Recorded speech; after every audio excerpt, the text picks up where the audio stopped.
बिस्मिल्लाहिर्रहमानिर्रहीम। अस्सलाम वालेकुम स्टूडेंट्स, हम डिस्कस कर रहे थे मैथ्स 9 का चैप्टर 1 जिसका नाम है matrices and determinants. Students, last lecture से हम एक्सरसाइज 1.3 के रेलिवेंट टॉपिक्स को डिस्कस करते चले आ रहे हैं। आज हम एक्सरसाइज 1.3 को डिस्कस करेंगे और हम उसके पहले 4 क्वेश्चन देखेंगे। तो स्टूडेंट्स, आइए हम एक्सरसाइज 1.3 का आगाज़ करते हैं। जी स्टूडेंट्स, हम डिस्कस करने जा रहे हैं एक्सरसाइज 1.3। इसमें हम सबसे पहले क्वेश्चन नंबर 1 देखेंगे। देखते हैं क्वेश्चन नंबर 1 की स्टेटमेंट हमें क्या कहती है। क्वेश्चन नंबर 1 की स्टेटमेंट हमें कहती है which of the following matrices are conformable for addition. हमें कुछ मैट्रिसेस दिए गए होंगे और हमने बताना है कि उनमें से कौन कौन से मैट्रिसेस ऐड किए जा सकते हैं। स्टूडेंट्स, हमें जो मैट्रिसेस दिए गए हैं वो ये हैं।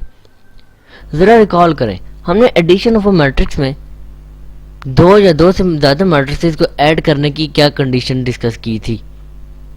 जी, हमने कहा था कि दो या दो से ज़्यादा मैट्रिसेस सिर्फ उसी तब ऐड किए जा सकते हैं जब उनका ऑर्डर सेम हो। तो स्टूडेंट्स, हमने 1 बाय 1 हर एक एक मैट्रिक्स को देखना है कि किन दो मैट्रिसेस का ऑर्डर सेम है। तो आइए शुरुआत करते हैं। सबसे पहले हम मैट्रिक्स ए को देखेंगे। स्टूडेंट्स, जरा बताइए कि मैट्रिक्स ए का ऑर्डर क्या है। जी, मैट्रिक्स ए का ऑर्डर है 2 बाय 2, 2 रोज हैं और 2 कॉलम्स हैं। आप देखिए कि हमें जितने भी मैट्रिसेस दिए गए हैं इनमें से ऐसा कौन सा मैट्रिक्स है जिसका ऑर्डर 2 बाय 2 है। जी, ई वो मैट्रिक्स है जिसका ऑर्डर 2 बाय 2 है, यानी कि ए एंड ई ये दोनों ऐड किए जा सकते हैं कुछ इस तरीके से। As order of matrix A and E same, so A and E are conformable for addition. अब बारी है मैट्रिक्स बी की। उसका ऑर्डर क्या है। जी, उसका ऑर्डर है 2 बाय 1, 2 रोज एंड 1 कॉलम। अब आप बताइए कि ऐसा कौन सा मैट्रिक्स है जिसका ऑर्डर 2 बाय 1 है। जी, अगर आप मैट्रिक्स डी की तरफ देखें तो आपको मालूम होगा कि इसका ऑर्डर 2 बाय 1 है। तो matrix B and matrix D can be added because their order is same. अब लास्ट जो हमारे पास दो मैट्रिसेस रह गए हैं वो हैं सी और एफ। अगर आप इन दोनों की तरफ देखें तो आप आसानी कह सकते हैं कि ये दोनों भी ऐड किए जा सकते हैं क्योंकि इन दोनों का ऑर्डर भी सेम है। और इन दोनों का ऑर्डर क्या है। जी, इन दोनों का ऑर्डर है 3 बाय 2, 3 रोज हैं और 2 कॉलम्स हैं। तो ये भी ऐड किए जा सकते हैं कुछ इस तरीके से। स्टूडेंट्स, ये था हमारा क्वेश्चन नंबर 1। अब हम चलते हैं क्वेश्चन नंबर 2 की जानिब। जी स्टूडेंट्स, हम डिस्कस करने जा रहे हैं क्वेश्चन नंबर 2। इसकी स्टेटमेंट हमें कहती है कि find the additive inverse of the following matrices. हमें कुछ मैट्रिसेस दिए गए हैं और हमने उनका एडिटिव इनवर्स फाइंड आउट करना है। एडिटिव इनवर्स फाइंड आउट करने का तरीका हमने लास्ट लेक्चर में डिस्कस किया था। तो आइए हम प्रॉब्लम सॉल्व करते हैं। सबसे पहले हम इसका पार्ट 2 देखेंगे। सबसे पहले आप बताइए कि इस मैट्रिक्स का ऑर्डर क्या है। जी, इस मैट्रिक्स का ऑर्डर है 3 बाय 3, 3 रोज हैं और 3 कॉलम्स हैं। इसका सॉल्यूशन देखते हैं। स्टूडेंट्स, रियल नंबर के केस में अगर हमें आप फर्ज करें कि 4 डिजिट दिया गया है और कहा गया है कि इस 4 का इन्वर्स फाइंड आउट करें, तो आप क्या करेंगे। जी, अगर वो पॉजिटिव 4 है तो हम -4 लिख देंगे, ये इसका इन्वर्स हो गया। तो स्टूडेंट्स, इसी तरह ही हम मैट्रिसेस में भी करते हैं। हमें बी पॉजिटिव दिया गया है, हमने बी का इन्वर्स करना है, यानी कि बी के अंदर, बी के मैट्रिक्स के अंदर एलिमेंट जितने भी प्रेजेंट हैं उनके साइंस चेंज कर देने हैं। तो आइए स्टूडेंट्स, हम इस स्टेप को अप्लाई करते हैं कुछ इस तरीके से।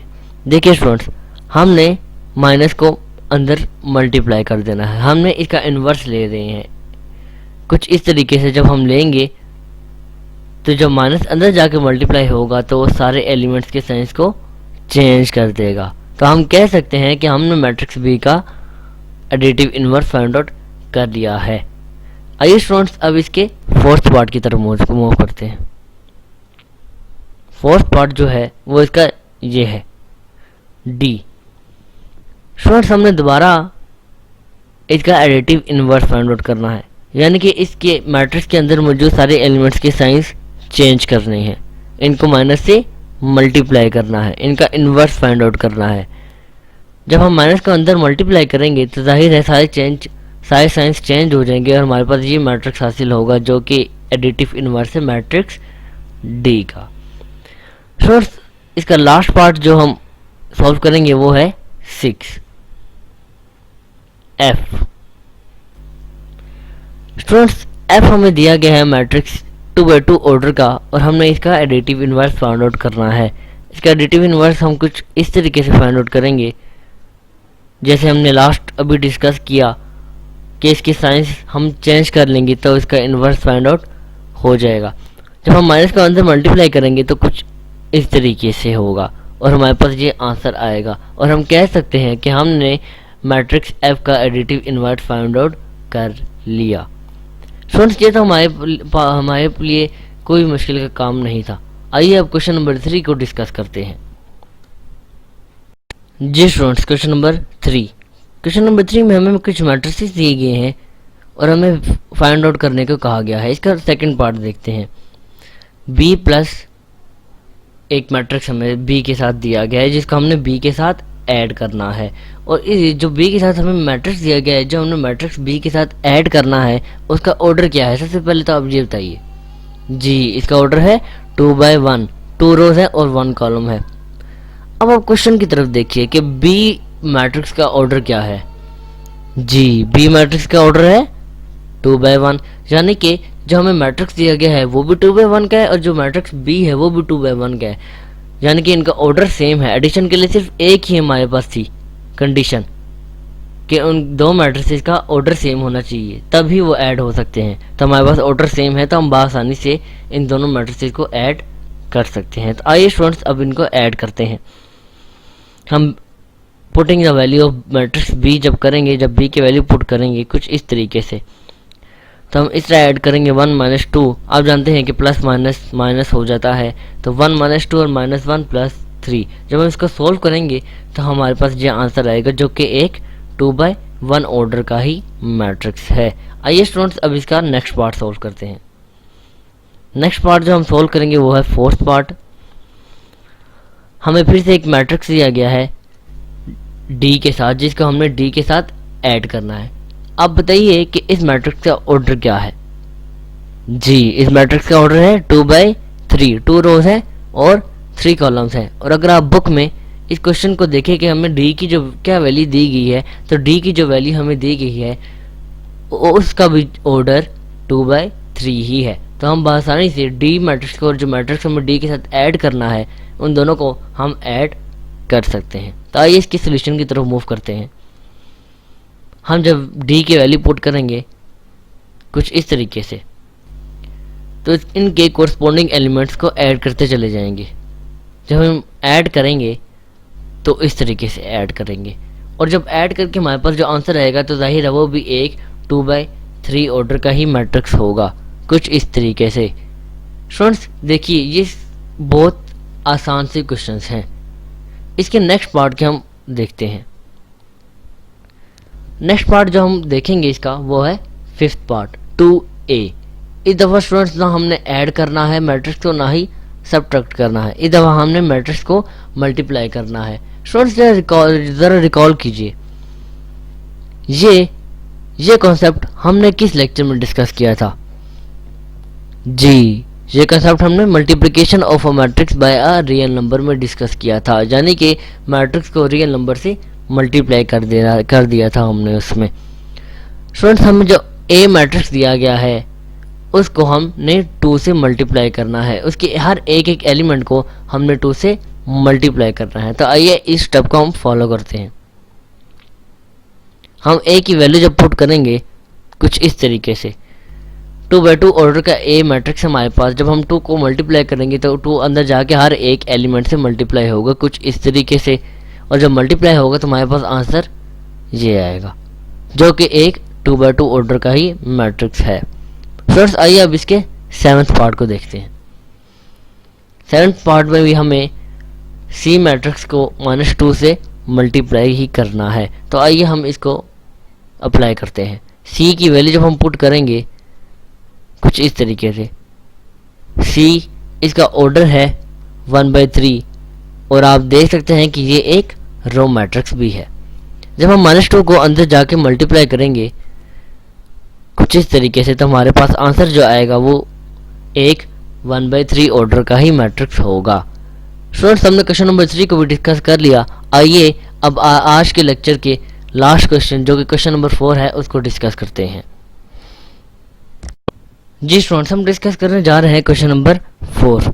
देखते हैं कि इसकी स्टेटमेंट हमें क्या कहती है। Perform the indicated operations and simplify the following. Students, इस क्वेश्चन के मैं 3 पार्ट सॉल्व करूंगा। रिमेनिंग के 3 आपके लिए होमवर्क है। जो मैं पार्ट सॉल्व करूंगा उनको समझने के बाद आप बआसानी रिमेनिंग पार्ट्स को अपने तौर पर सॉल्व कर सकते हैं। तो आइए सबसे पहले हम इसका सेकंड पार्ट देखते हैं। स्टूडेंट्स, सेकंड पार्ट हमें दिया गया है, हमें एक मैट्रिक्स बाहर दिया गया है, ऐड करना है और ब्रैकेट के अंदर में 2 मैट्रिक्स दिए गए हैं, उनको सब्ट्रैक्ट करना है। स्टूडेंट्स, हम बहुत पहले से डिस्कस करते चले आ रहे हैं कि जब भी हमें ब्रैकेट के अंदर दिया गया हो कोई भी मैथमेटिकल ऑपरेशन, अगर हमें ब्रैकेट के अंदर दिया गया हो तो हम पहले उसको सॉल्व करते हैं। तो हमें ब्रैकेट के अंदर पहले 2 मैट्रिक्स दिए गए हैं, उनको हमने सब्ट्रैक्ट करना है। तो सबसे पहले हम उनको सब्ट्रैक्ट करेंगे। तो आइए हम सॉल्यूशन का आगाज़ करते हैं। तो जब हम उनको सब्ट्रैक्ट करेंगे वो दोनों सेम ऑर्डर के हैं, 2/2 ऑर्डर के मैट्रिक्स हैं। हमने सब्ट्रैक्शन ऑफ मैट्रिक्स में ये डिस्कस किया था कि 2 या 2 से ज़्यादा मैट्रिक्स को सिर्फ और सिर्फ तब ही ऐड किया जा सकता है जब उनका ऑर्डर सेम हो। तो इनका ऑर्डर सेम है तो हम इनके कोरस्पॉन्डिंग एलिमेंट्स को सब्ट्रैक्ट करते चले जाएंगे और फिर हमारे पास जो आंसर आएगा वो आप देख सकते हैं कि ये आएगा। और हम अब इन दोनों मैट्रिक्स को ऐड करेंगे। जब हम इन दोनों मैट्रिक्स को ऐड करेंगे, ये दोनों भी 2/2 ऑर्डर के ही हैं, तो हम इनके भी कोरस्पॉन्डिंग एलिमेंट्स को ऐड करते चले जाएंगे।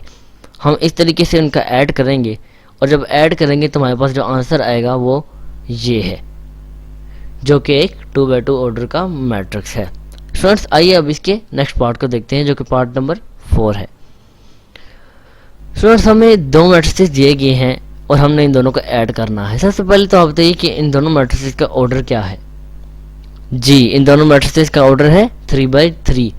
दोनों मैट्रिक्स के ऑर्डर सेम है तो ये दोनों मैट्रिक्स बआसानी सॉल्व किए जा सकते हैं, बआसानी ऐड किए जा सकते हैं। इनके कोरस्पॉन्डिंग एलिमेंट को हम ऐड करते जाएंगे कुछ इस तरीके से। जब हम इनके कोरस्पॉन्डिंग एलिमेंट्स को ऐड करेंगे तो हमारे पास जो आंसर आएगा वो भी एक 3/3 ऑर्डर का ही मैट्रिक्स होगा। आप देख सकते हैं स्टूडेंट्स कि एडिशन ऑफ अ मैट्रिक्स और सब्ट्रैक्शन ऑफ अ मैट्रिक्स जो हमने बहुत पहले डिस्कस किया था उसके कंसेप्ट को हम जब यहाँ पे अप्लाई कर रहे हैं तो हमारे लिए बिल्कुल भी मुश्किल नहीं है। स्टूडेंट्स, आइए अब इसका लास्ट पार्ट सोल्व करते हैं। फिर से हमें 3 मैट्रिक्स गिवन है और वो तीनों के तीनों 2/2 ऑर्डर के ही हैं। तो स्टूडेंट्स, आप देख सकते हैं कि हम पहले ब्रैकेट के अंदर को सॉल्व करेंगे। जो ब्रैकेट के अंदर 2 मैट्रिक्स दिए गए हैं तो उसका सोल्यूशन का आगाज़ करते हैं। जब हम इसके ब्रैकेट के अंदर का सॉल्व करेंगे तो हमारे पास जो आंसर आएगा वो आप जानते हैं कि ये आएगा, यानी कि 2/2 ऑर्डर का ही मैट्रिक्स हमारे पास आएगा। अब 2 हमारे पास 2/2 ऑर्डर के मैट्रिक्स हैं, हमने इन दोनों को ऐड करना है। चूंकि इन दोनों का ऑर्डर सेम है तो इनको ऐड करना बिल्कुल भी मुश्किल नहीं। हम इनके कोरस्पॉन्डिंग एलिमेंट्स को ऐड करते जाएंगे कुछ इस तरीके से। आप देख रहे हैं कि हमने इन दोनों मैट्रिक्स की कोरस्पॉन्डिंग एलिमेंट्स को ऐड कर दिया है और जब ऐड किया तो हमारे पास अगेन एक 2/2 ऑर्डर का मैट्रिक्स आता है। स्टूडेंट्स, आप देख रहे हैं, आपने इन सारे क्वेश्चंस में देखा कि हमें क्वेश्चन में ऐड या सब्ट्रैक्ट करने के लिए जो भी मैट्रिक्स दिया गया हो उसका ऑर्डर 2/2 हो या 3/3 हो, जो भी उसका ऑर्डर होता है आंसर में भी उसका ऑर्डर सेम ही होता है। यानी कि आप देख सकते हैं कि इस क्वेश्चन में जो हमें 3 मैट्रिक्स दिए गए थे उन तीनों का ऑर्डर 2/2 था और जो आंसर में हमारे पास जो आंसर आया है वो भी 2/2 ऑर्डर का ही मैट्रिक्स है। इस तरह आप पता लगा सकते हैं कि आपने क्वेश्चन सही किया है या नहीं। तो स्टूडेंट्स, ये था आज का हमारा लेक्चर। आज के इस लेक्चर में हमने एक्सरसाइज 1.3 के क्वेश्चन 1 से क्वेश्चन 4 तक को सॉल्व किया। रिमेनिंग जो क्वेश्चंस रह गए हैं वो हम अपने नेक्स्ट लेक्चर में इंशाल्लाह डिस्कस करेंगे। आपसे मुलाकात होती है अब इंशाल्लाह नेक्स्ट लेक्चर में। तब तक के लिए अल्लाह हाफिज़।